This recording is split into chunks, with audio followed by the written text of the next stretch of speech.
biggest kind of revelation to me was that poker is this game of skill. It's not about luck. Poker isn't just gambling.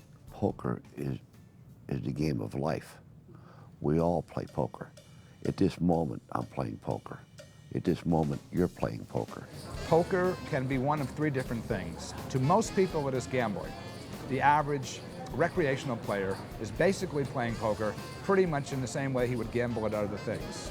To the serious player, poker is less gambling than it is a game, a challenge. Just like any other game, except that you must use money to keep score. In the case of professional poker players, it is neither gambling nor is it a challenge. For them, it is a business. They are playing for the money and the money only.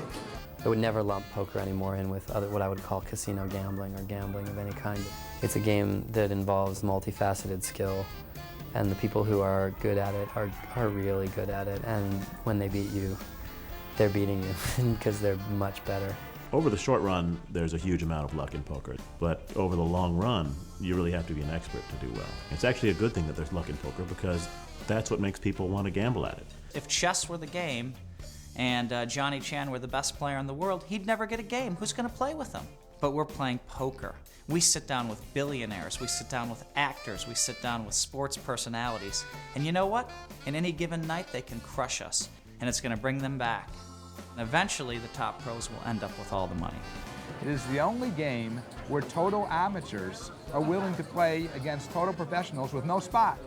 Wouldn't it be wonderful if you were a golf pro and you could play against a duffer without having to spot him any strokes? In poker, people are willing to play the world's best players totally even up. And of course, in the long run, they have no chance.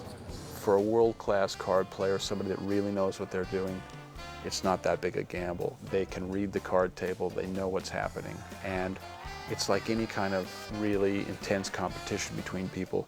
The really great card players are playing the other person. They're not playing the cards.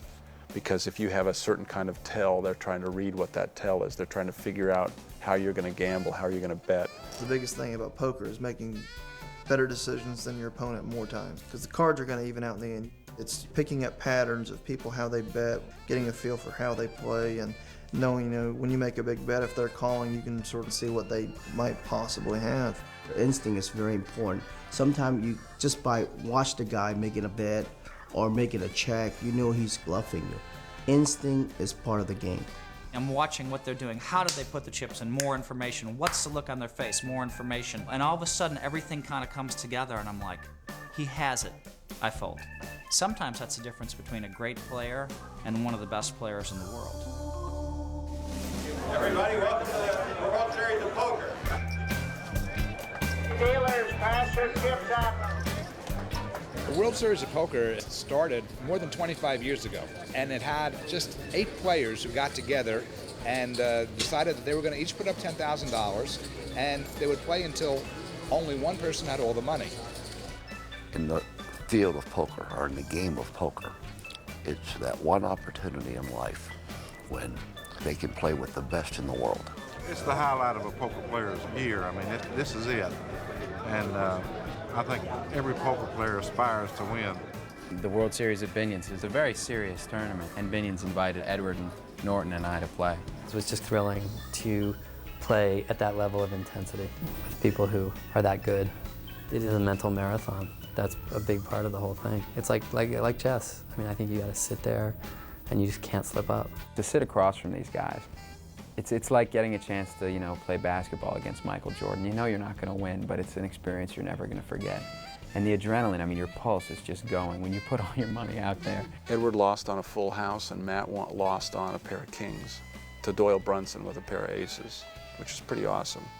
We'd been getting some tutelage from some of the world-class players, and one of them, Phil Hellmuth, who's a former world champion, said, "You never throw away kings." He said, "You bet the farm on kings." And he said, "I lost with kings once 7 years ago," and this is a guy who plays 12 hours a day, so the odds of losing with kings are very slim. So I looked down at my hand about 6 hours in, and I saw a pair of kings.